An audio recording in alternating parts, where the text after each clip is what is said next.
Hello दोस्तों, आप सभी का स्वागत है अपने ही चैनल जीके माध्यिका पर। दोस्तों, आज के इस वीडियो में हिंदी भाषा से टॉप 50 क्वेश्चंस को देखेंगे, जो दोस्तों आपके बिहार शिक्षक एग्जाम सीटेट और डीएलएड के लिए काफ़ी महत्वपूर्ण रहेगा। इसलिए वीडियो पूरा देखिएगा और चैनल पर नए हैं तो चैनल को सब्सक्राइब जरूर कर लीजिएगा।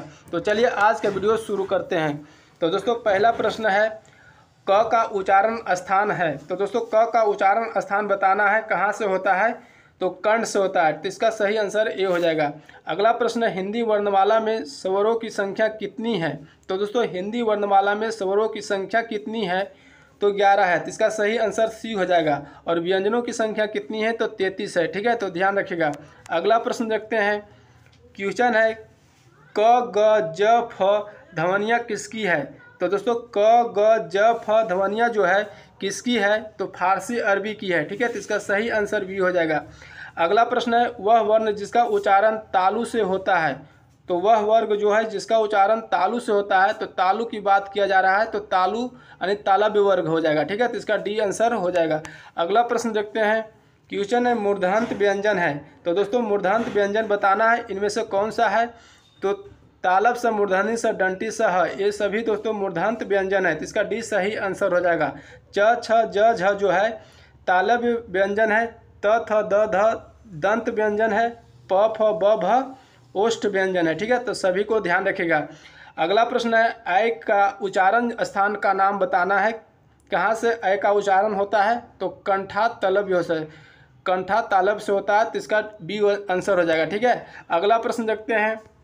क्वेश्चन है कौन ऊष्म व्यंजन नहीं है। तो दोस्तों, ऊष्म व्यंजन नहीं है तो दोस्तों तालब स मूर्धनी स डंटी स और ह, ये सभी दोस्तों ऊष्म व्यंजन है। लेकिन दोस्तों ग जो है ऊष्म व्यंजन नहीं है, तो इसका सी आंसर हो जाएगा। अगला प्रश्न संयुक्त व्यंजन ज्ञ बनता है। तो दोस्तों, ज्ञ जो है किसके संयुक्त व्यंजन से बनता है, तो ज और य से मिलकर बनता है। ठीक है, तो इसका बी सही आंसर हो जाएगा। अगला प्रश्न देखते हैं।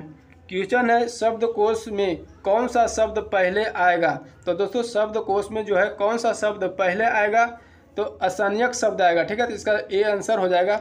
अगला प्रश्न है किस क्रमांक में अंतस्थ व्यंजन है।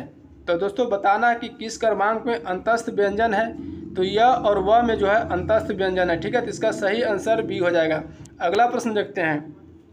क्वेश्चन है व व्यंजन है। तो दोस्तों, वह व्यंजन जो है कैसा व्यंजन है, तो अंतस्थ व्यंजन है। ठीक है, तो इसका सही आंसर सी हो जाएगा। अगला प्रश्न निम्नलिखित में से कौन सा जो है स्वर नहीं है। तो दोस्तों, कौन सा स्वर नहीं है, तो य उ और ए, ये सभी दोस्तों स्वर है और ज्ञ जो है व्यंजन है। ठीक है, तो इसका बी सही आंसर हो जाएगा। अगला प्रश्न देखते हैं। क्वेश्चन है इनमें से कौन संयुक्त व्यंजन नहीं है। तो दोस्तों, इनमें से कौन सा जो है संयुक्त व्यंजन नहीं है, तो फ जो है संयुक्त व्यंजन नहीं है। ठीक है, तो इसका सी आंसर हो जाएगा। अगला प्रश्न है कि किस वर्ग का उच्चारण स्थान कंठ तालु है। तो किस वर्ण का जो है उच्चारण होता है दोस्तों कंठ तालु से, तो ऐ का उच्चारण स्थान जो है कंठ तालु है। ठीक है, तो इसका सही आंसर बी हो जाएगा। अगला प्रश्न देखते हैं। क्वेश्चन है निम्नलिखित में से कौन ट वर्ग में नहीं आता है। तो दोस्तों, ट वर्ग में कौन नहीं आता है, तो ट वर्ग में आता है ट ठ ड ढ न आता है। ठीक है, ध जो है नहीं आता है। ठीक है, तो सी इसका सही आंसर हो जाएगा। डॉक्टर शब्द को अवध्वनि किस भाषा से आई है। तो दोस्तों, डॉक्टर शब्द की अवध्वनि जो है किस भाषा से आई है, अंग्रेजी भाषा से आई है। ठीक है, तो डी इसका सही आंसर हो जाएगा। अगला प्रश्न देखते हैं। क्वेश्चन है किसी व्यक्ति वस्तु अथवा स्थान के नाम को क्या कहते हैं। तो दोस्तों, किसी व्यक्ति वस्तु अथवा स्थान के नाम को क्या कहते हैं, संज्ञा कहते हैं। ठीक है, तो इसका सही आंसर ए हो जाएगा।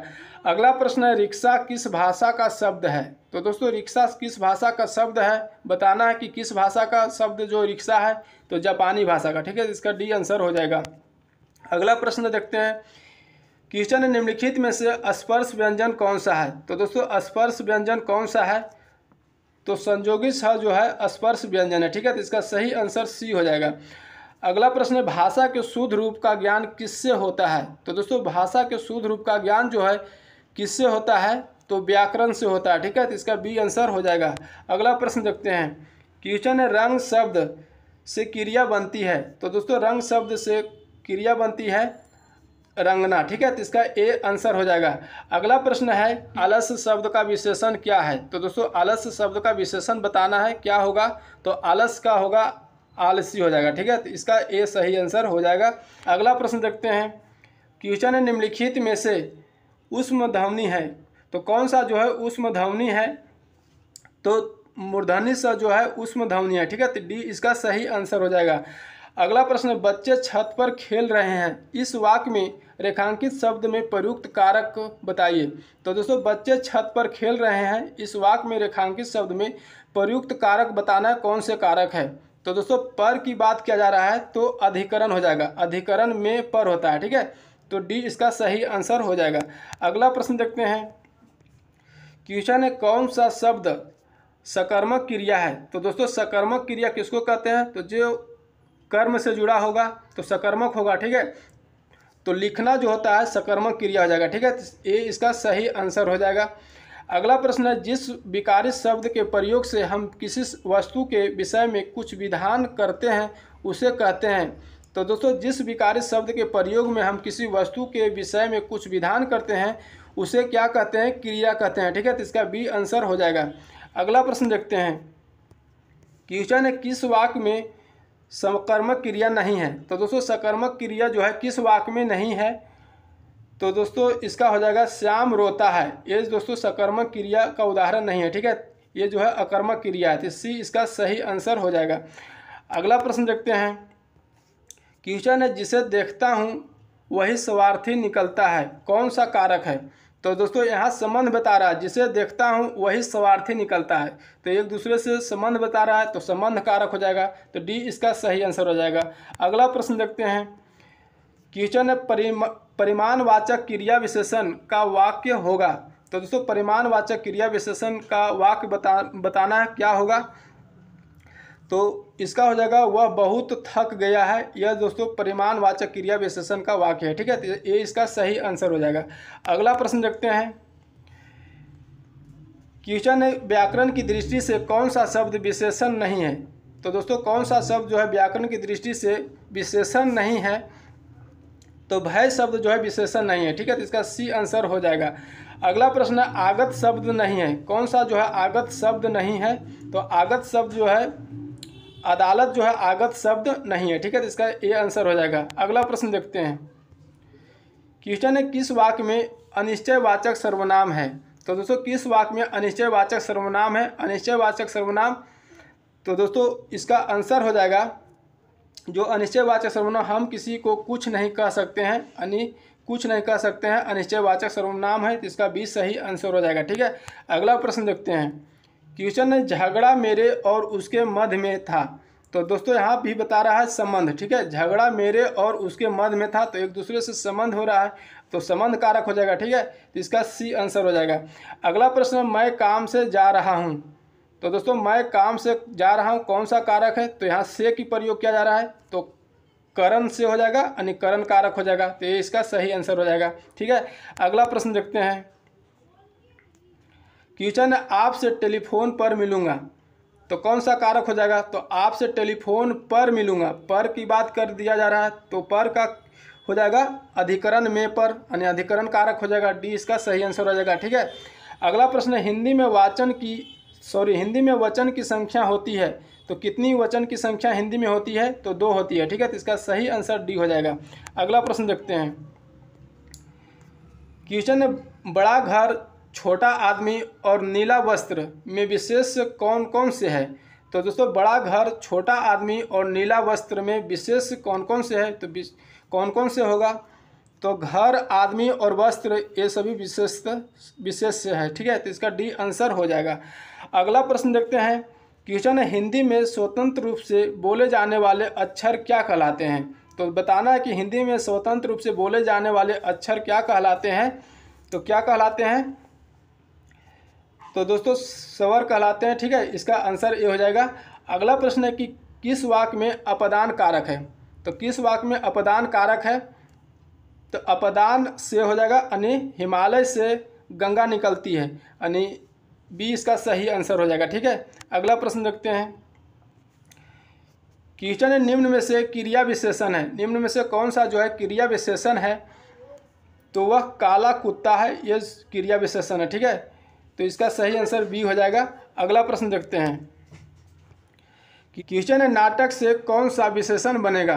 तो दोस्तों नाटक से कौन सा विशेषण बनेगा, नाटकीय बनेगा, ठीक है, इसका सी आंसर हो जाएगा। अगला प्रश्न देखते हैं।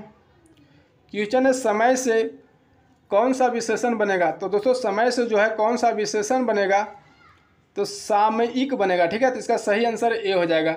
अगला प्रश्न है कौन सा शब्द विशेषण है। तो कौन सा शब्द जो है विशेषण है, तो दोस्तों काला जो है शब्द जो है विशेषण है, ठीक है, इसका सही आंसर डी हो जाएगा।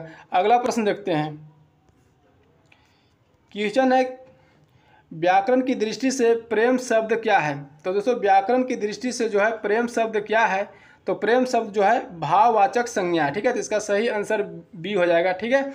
अगला प्रश्न है निम्नलिखित में से किस वाक्य में अकर्मक क्रिया है। तो किस वाक्य में अकर्मक क्रिया है, तो दोस्तों अकर्मक क्रिया जो कार्य से जुड़ा हुआ हो उसे अकर्मक क्रिया कहेंगे, ठीक है। तो ज्योति रोती है, तो ज्योति जो है रोती है एक अकर्मक क्रिया, ठीक है, तो ये इसका सही आंसर हो जाएगा। अगला प्रश्न देखते हैं। क्वेश्चन है हिंदी भाषा में कितने कारक है। तो दोस्तों हिंदी भाषा में कितने कारक है, तो दोस्तों 8 कारक है, ठीक है, ये इसका सही आंसर हो जाएगा। अगला प्रश्न है सुकृत वर्ण से सुंदर है। सुकृत वर्ण से सुंदर है इस वाक्य में कौन सा कारक है। तो से की प्रयोग किया जा रहा है, तो दोस्तों से का प्रयोग अनिकरण से हो जाएगा, करण कारक हो जाएगा, ठीक है, तो ये इसका सही आंसर हो जाएगा। अगला प्रश्न देखते हैं। क्वेश्चन है मैं अपने आप वस्त्र साफ कर लेता हूँ इस वाक्य में कौन सा सर्वनाम है। तो दोस्तों मैं अपने आप वस्त्र साफ कर लेता हूँ इस वाक्य में कौन सी सर्वनाम है, तो निजवाचक सर्वनाम है, ठीक है, तो इसका सही आंसर सी हो जाएगा।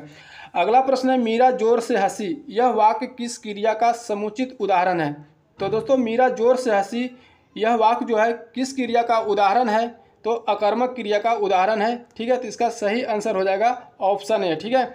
अगला प्रश्न देखते हैं।